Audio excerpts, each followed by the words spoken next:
Rasul SAW ketika meninggal dunia, beliau itu hidup ditinggal mati oleh semua anak laki-laki beliau. Ditinggal mati oleh 3 putri beliau. Ruqayyah meninggal dunia, Ummu Kalthum meninggal dunia, Zainab meninggal dunia. Nabi tidak pernah mengadakan acara itu, tidak pernah mengumpulkan para sahabat, lalu membaca doa bersama-sama, berzikir bersama-sama, lalu makan.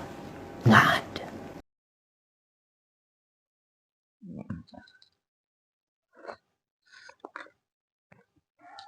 Assalamualaikum warahmatullahi wabarakatuh.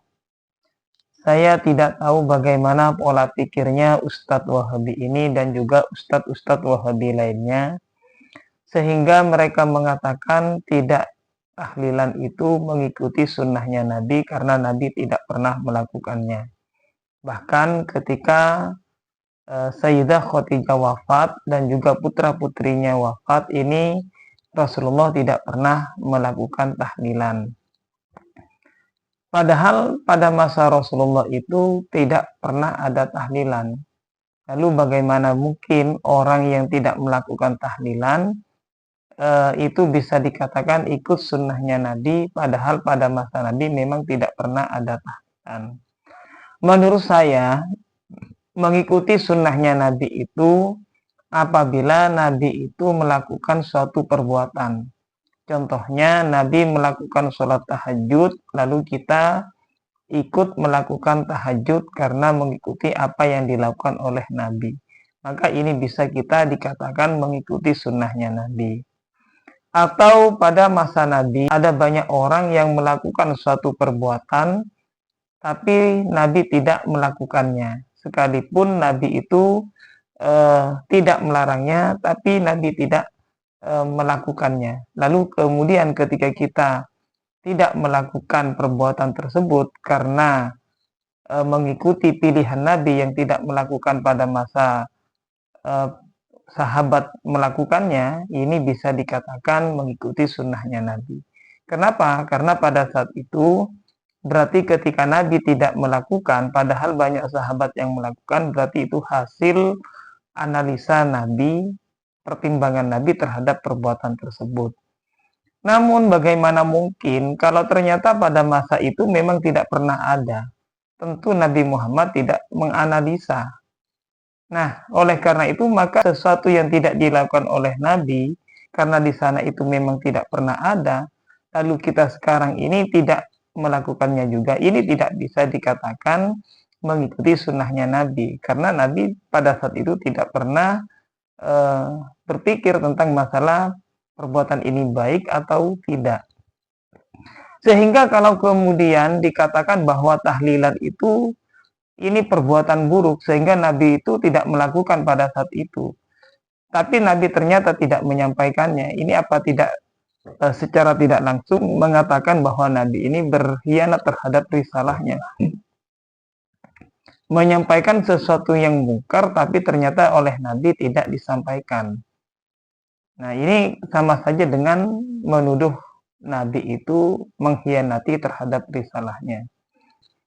Kalau toh dipaksakan bahwa tidak melakukan sesuatu yang tidak pernah ada pada masa Nabi sehingga Nabi tidak melakukannya, itu dianggap sebagai mengikuti sunnahnya Nabi, berarti berapa juta yang kita lakukan dalam sehari semalam itu dianggap sudah mengikuti sunnahnya Nabi.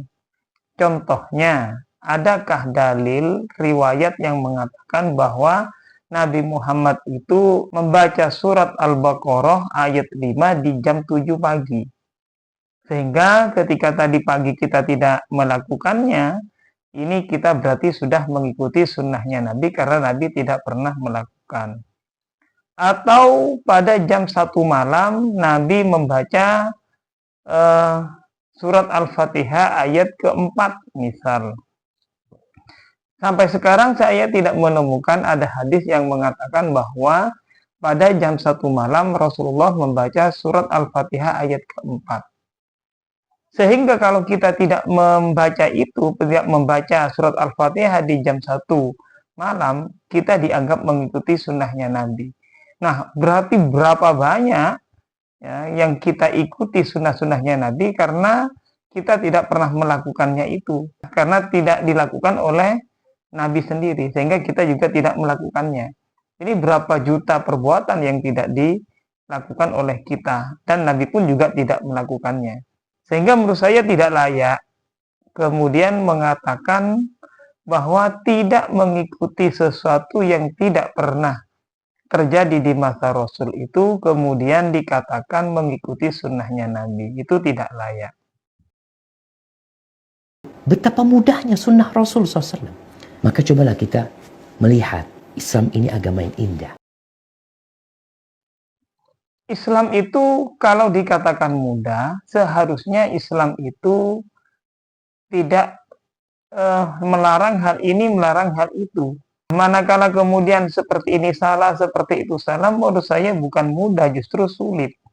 Kalau mau dikatakan mudah, seharusnya seperti ini, ya tidak apa-apa, seperti ini tidak apa-apa.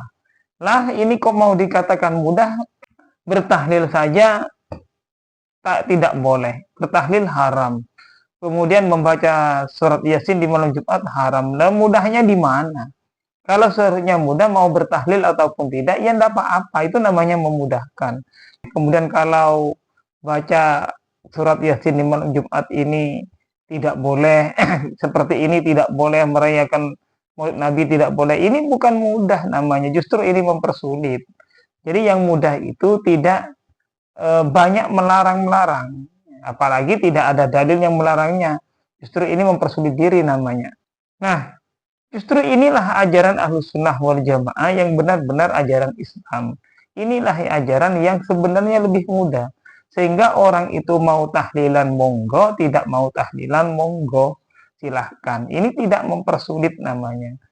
Sebelumnya saya sudah pernah mengatakan bahwa orang Wahabi itu kalau tidak melakukan pembodohan, ya dia berdusta. Saya tidak tahu apakah mengatakan tidak melakukan tahlilan itu berarti mengikuti sunnahnya Nabi atau tidak. Ini saya tidak tahu apakah ini masuk salah satunya atau justru masuk dua-duanya. Artinya pembodohan sekaligus kedustaan. Itu saja. Wassalamualaikum warahmatullahi wabarakatuh.